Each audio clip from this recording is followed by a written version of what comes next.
What is up, you guys? In today's Fat or Fact video, we are going to go over whether squats are the best exercise for your glutes.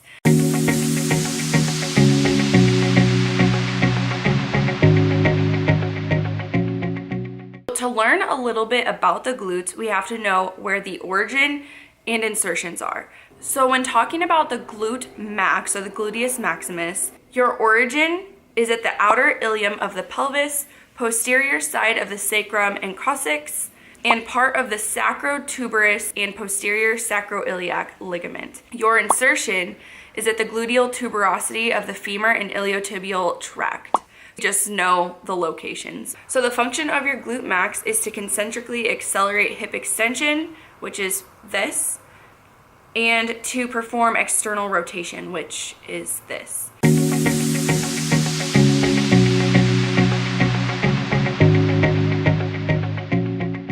So how do we test glute activity in the squat?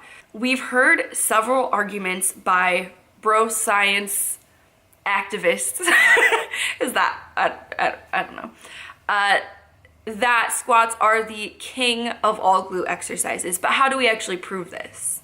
The best way research has to show muscle activation in an exercise is through percentage of maximal voluntary contraction in EMG data. So basically they hook you up to a bunch of machines and then you do exercises. The machine will show the activation of that exercise, and that is essentially the only less expensive way that we can test what activates our muscles or what will help with muscle hypertrophy.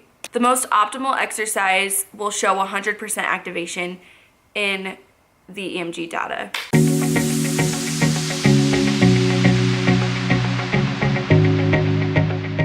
With EMG data, it shows muscle activation, but it doesn't necessarily show the muscle recruitment or the fiber recruitment in that exercise. And the reason why this is important is even though muscle activation is what we want, muscle activation doesn't necessarily mean muscle fiber recruitment. And essentially just what that means is we don't know what muscle fibers are being used in that exercise, because it could show a high number, but it could only be a certain fibers that are being used. The easiest way for me to explain this is to imagine you're in a room. So in the room, you know those little light switches that you can go up and down and like control the lighting. So that would be an example of muscle activation. If it's at 100%, that means that muscle is 100% activated. Say you lower it all the way, it's completely off, your muscle isn't activated. Now say you raise it up to 50%, okay, perfect. Your muscle is 50% activated in that exercise. But now you have several lights in this room, okay? And even though you are dimming it at 50%, that doesn't mean that 50% of the lights are turned on. It could just mean that one light is turned on, and that's as a whole showing as 50% activation, or it's giving you 50% of the light that you need. Or it could mean that all of the lights are being used and it's showing 50% of the light. Or it could mean that some of the lights being used and then that light goes out and then another light's turned on, and then when that fiber's done being worked, then another one turns on. So basically that's the whole problem that we're seeing with EMG data, is that we don't see how the fibers are being recruited. And that example with the lights would be muscle fiber recruitment. We don't know how the fibers are being recruited. All this really means is that we don't know with 100% certainty which exercises are going to be better than others when the activation itself shows at a higher level. And now if we had two exercises at 70% activation for the glutes, there could be an argument on which is better than the other, because although we're seeing the activation, we're not seeing the muscle fiber recruitment. Higher activation in a muscle has a correlation with higher muscle hypertrophy, which basically means muscle growth, aka if a muscle is highly activated in an exercise, you are going to see higher chances of growth in that muscle. So this is why it can be a controversial topic.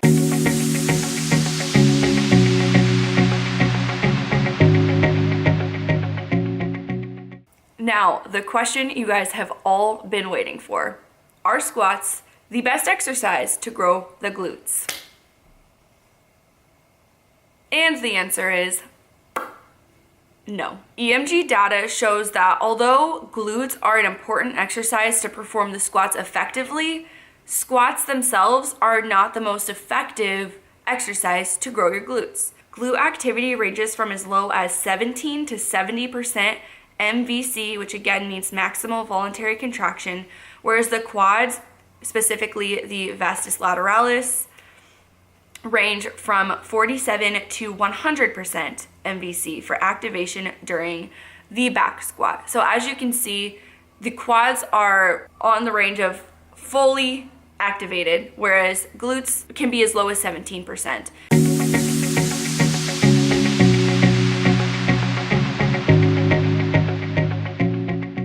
So the best exercises for your glutes are going to be your hip thrusts, glute bridges, back extensions, and glute kickbacks. So those 4 exercises you're going to see the best results from if you're trying to grow your glutes or see muscular hypertrophy in the booty. Now, this doesn't mean that you should completely avoid squats altogether. In fact, I suggest you incorporate not only squats, but also deadlifts to grow your glutes and keep your glutes overall healthy, because even when you're standing, your glutes are slightly active or should be slightly active. But the problem is that people are sitting in their desk jobs so often, not getting up enough. Most people don't even have active glutes when they should have active glutes, for example, when standing. And this causes a bunch of muscular imbalances and can even lead to injury. So we obviously don't want that.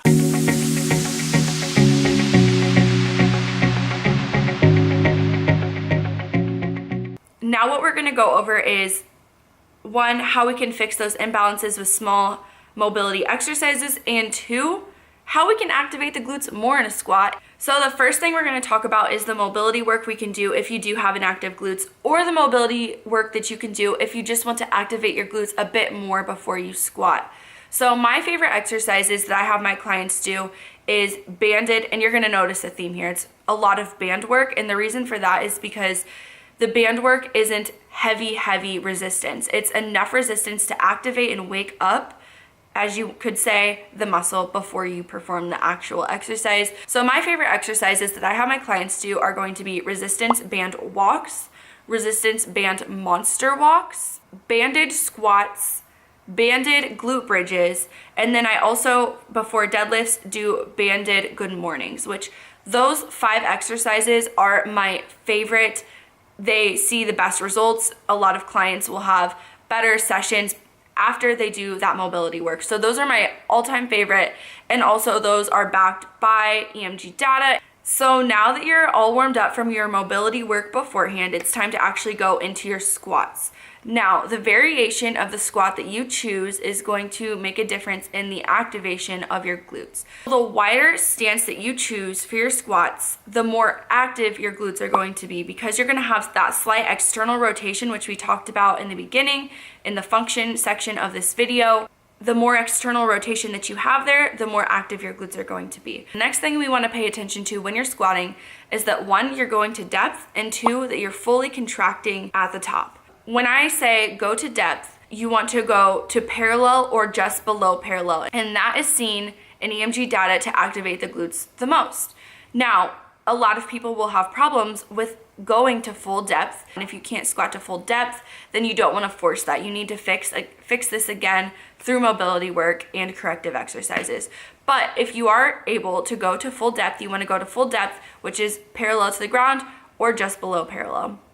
And then the other thing I said is easy enough, and it's just fully contracting the muscle at the top. All you have to do for most people is just think about that muscle. You have to be aware that it's there. So you have to have that mind-muscle connection. To sum it all up, the squats are not the best exercise to activate and grow your glutes. Follow all of the things that I said, and you will get a stronger squat, a bigger booty, and be healthier overall. So guys, that will be it for this video. If you enjoyed it, please give it a thumbs up and share it with your fit fam. It helps me out a ton. If you guys are interested in seeing the research and the resources and the cited information that I got all of this great information from, I will put a link in the description that has the blog post and article, and you can see all of the resources that I personally used to find this data. If you guys are interested in seeing more details to this topic, the article and blog post will be down in the description of this video, and I would love it if you guys shared this with your fit fam. Again, it helps me grow, and I will catch you guys in the next video. If you have any suggestions or any myths or fad or fact topics that you guys would like me to cover, you can leave that down in the description box below. But until then, I will catch you guys in the next video. Thanks so much for watching.